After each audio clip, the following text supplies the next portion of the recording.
Welcome TechBrothersIT. In this video, we are going to learn about expressions in Microsoft Fabric data pipelines, and we will be using them to load files from the lake house to the warehouse dynamically.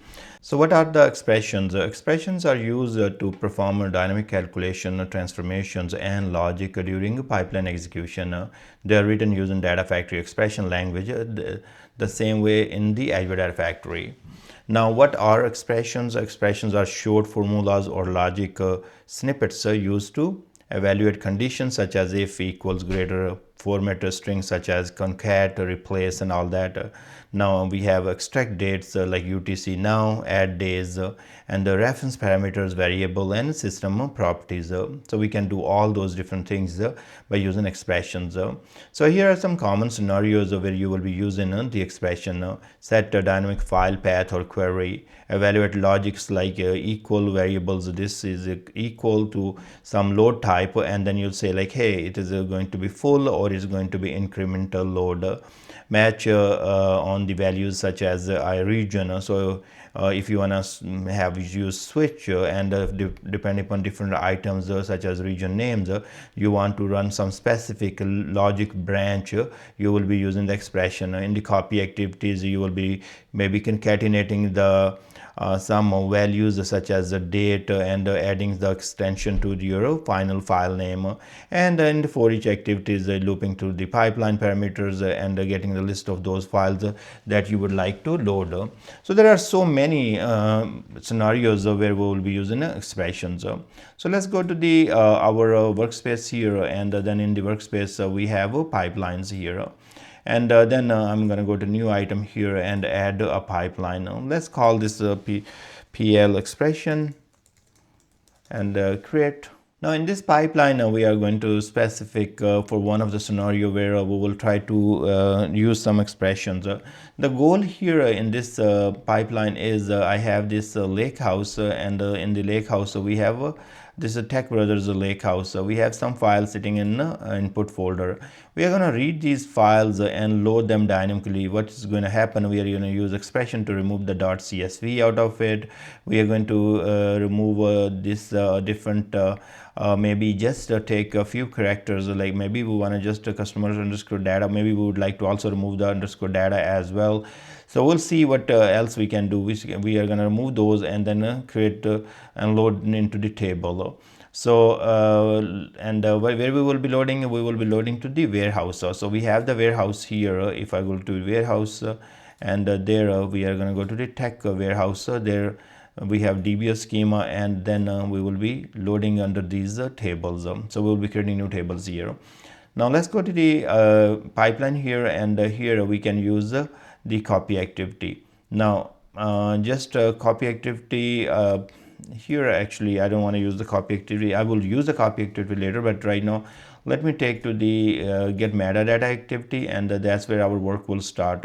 So the very first thing what we want to do, we can go to settings here, and here we can go to the use dynamic content. It is just I want to show you what type of expressions are available. So you can see that we can use parameters in the expressions, we can use system variables in the expressions. So see right here, so it says that the rate pipeline and then a pipeline.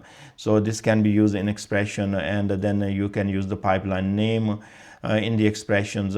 So these are system variables that you can use to maybe audit some information into some tables when you are executing your pipelines.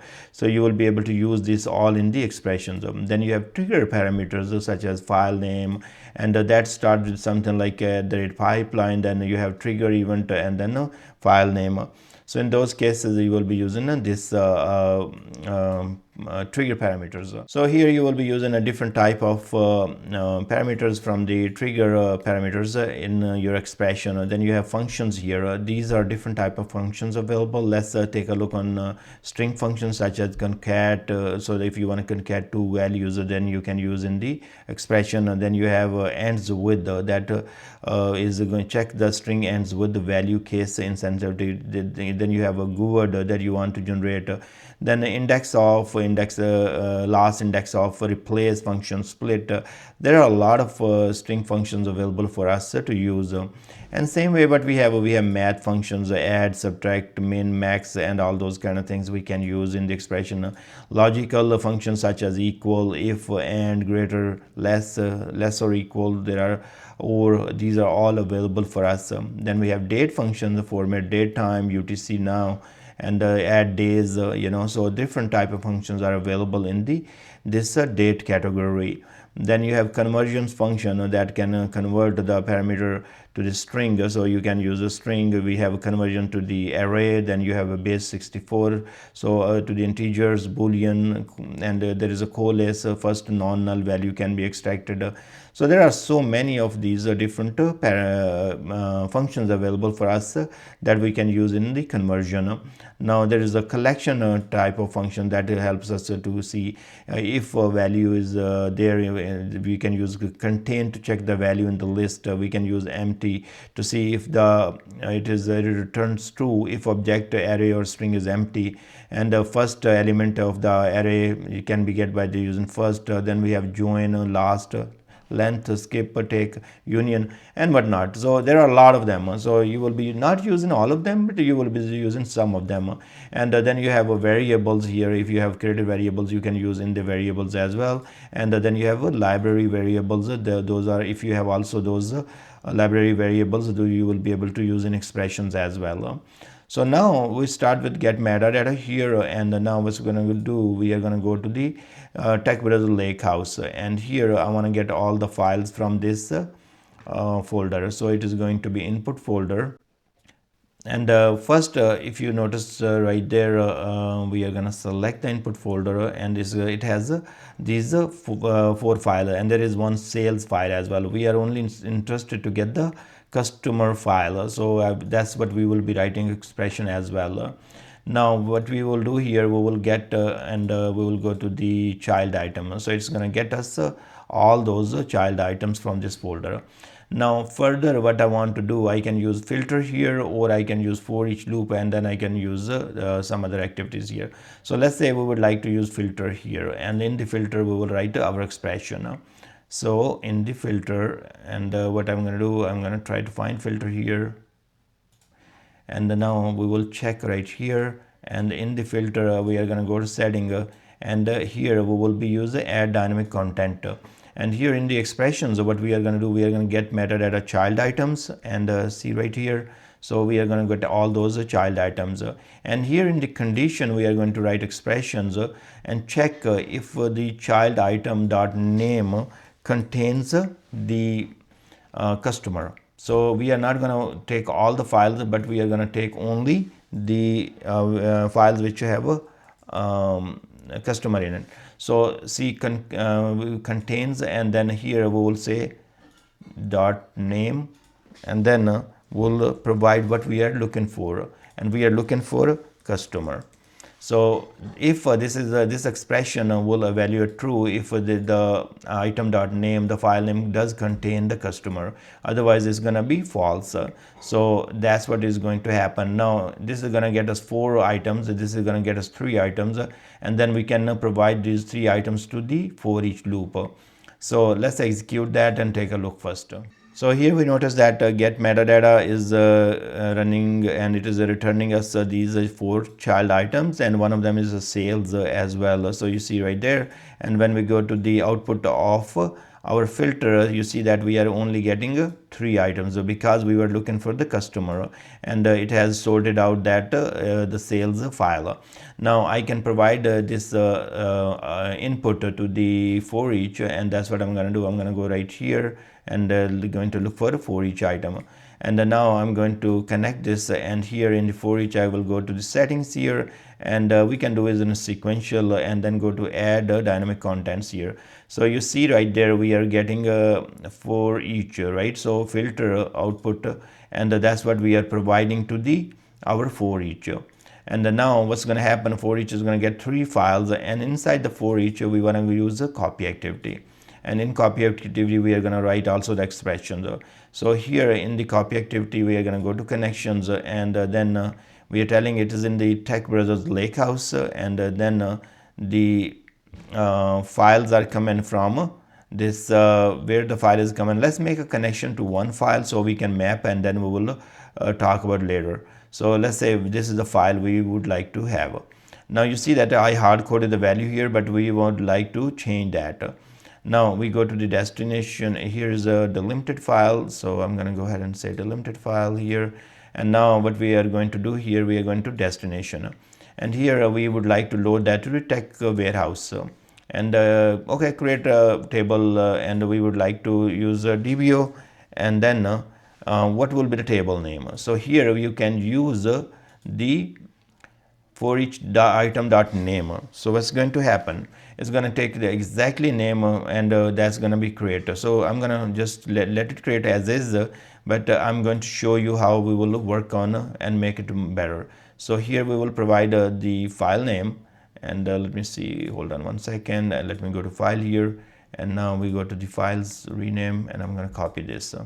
So here we say import schema, and we have to provide the file name, and then because we are using that in the connection, so we will be providing that file name, and now our connections are all good. Now in the destination, you see that this is what going to happen. So whatever the name of the file, that's what the name of the table is going to be, because I use item dot name.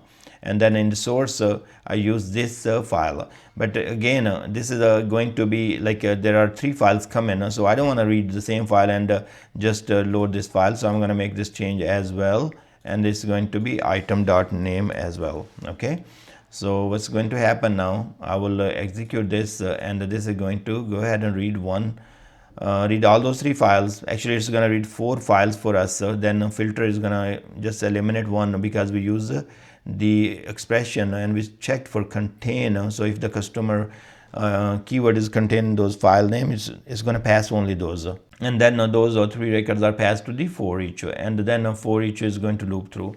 So anyways, what happened here, it failed, and let's take a look. The length, expect a parameter to be array, or provide the object. Okay, so let me see what we have done here.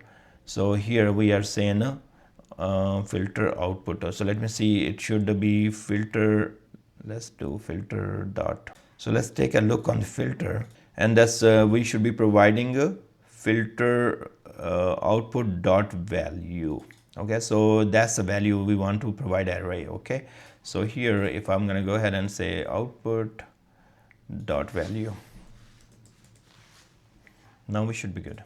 So here you see that in the filter we provided that output dot value, and this is array, and then we said item dot name. So we are getting this name one by one, and that's how we are doing it right now. So it is doing copy activity, and if you go to your warehouse here, it's going to create some more tables. So let's see what is going to happen. So you see that it is customer data asia.csv. So it is going to create table with exactly same file name, because we didn't do any expressions, and we just still use the file name as is. So we can let it run and complete, and then take a look. But what I'm interested in, I'm interested in to remove the .csv part out of it. So you know that how we can do that.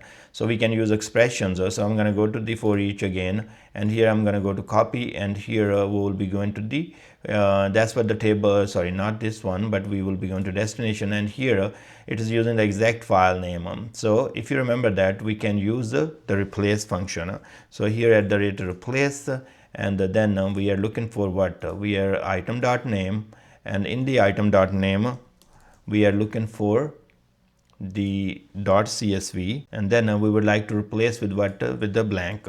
So now when we will run it next time, see, this is expression, we use a string function here that will take the file name, and then look for this .csv and replace with the blank. So that's good idea, instead of having the table names with the csvs here. So if you check right now, you will see there are 3 tables I created, and each table has a .csv at the end, and this is how they are looking. So you see that. So this is not that great, so I can actually drop these, so we can drop, and it's okay, even we can leave them, later on I can drop. So now we have removed the CSV, and what's going to happen if I go ahead and execute now, as we use the expression to remove the .csv, is going to replace those .csvs and create tables. And that might be fine, but I'm still not satisfied. And guess what? I would like to create maybe just use some more, say I would like to remove data as well. So I could have done that in the replace as well. We could do on top of that. So there are so many things you can do in the expressions. I mean, whatever the needs are, that's how you're gonna go. In this case, let's say if you're here and now you say like, okay, I want to replace, so you will put replace on top of that again. So here, or if you want to, let's say you want to concat, and instead of saying the replace, and then you will like to see, actually let me see, so you have let's make square small parentheses at the rate concat. So if you want to concat this, replace the CSV with this one, but you are interested to add something to it with those table names and say testing, because you are loading all these tables for testing and you don't want to mess with the other things, you can always go ahead and do that. So in this case, you will be writing something like that. So item.name.csv replace, and then you have concat. So in this one also we have to put a replace, sorry if I forgot. So I just deleted that. So first the replace is gonna just take care of this part, and then this part CSV will be replaced, and then we are adding the testing part to it. So I would like to actually do underscore testing, and I can put date, time, and all those kind of things, if it's my choice. So our tables are loaded again, and now this time if you go back here and refresh, we will have the tables without the CSV because we removed them. See right here, so this is without the CSV, so now they're fine. But I'm also interested, as I showed you, I have added this time I use the replace part as is. I want to replace the CSV and all that, but I want to add the testing. You can also add the date to it, is your choice, but I'm just hard coding this testing part. So let's execute now and run. Now it's loading the table with the same underscore testing. So if you go right here, and you can go and take a look here, and it will be coming up with some tables underscore testing.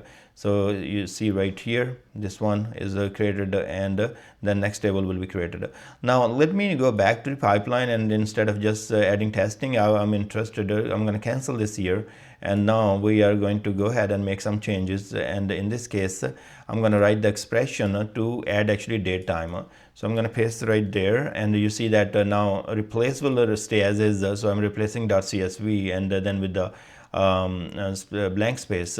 So here I'm using format date time, and taking the UTC function and formatting like this. So year, month, day, and then I have hours, minutes, and seconds, and then concatenating these two values, this one and this is the second value, but I'm also putting underscore right here, actually right here, and using the concat function. So you can make it as complex as you want, or according to your need. There is no boundaries here. You can use different string functions, you can use datetime functions, and anything that you need. So I'm going to go ahead and run it now, and then we should be seeing some newly table created with the date time stamp. So our pipeline is almost completed here. Let's go back to our warehouse and refresh the table list, and now you can see right there. So let me just refresh, and we should be seeing those tables created with the date and time the way we wanted. So see right there, so it is created exactly with the year, month, and day, and then we have time right here. So there are endless possibilities in the expressions as I showed you. So, and you are watching other videos of mine, and you're seeing I'm using these expressions in many places. So I thank you very much for watching this video. Please subscribe my channel, and I will see you guys in the next video.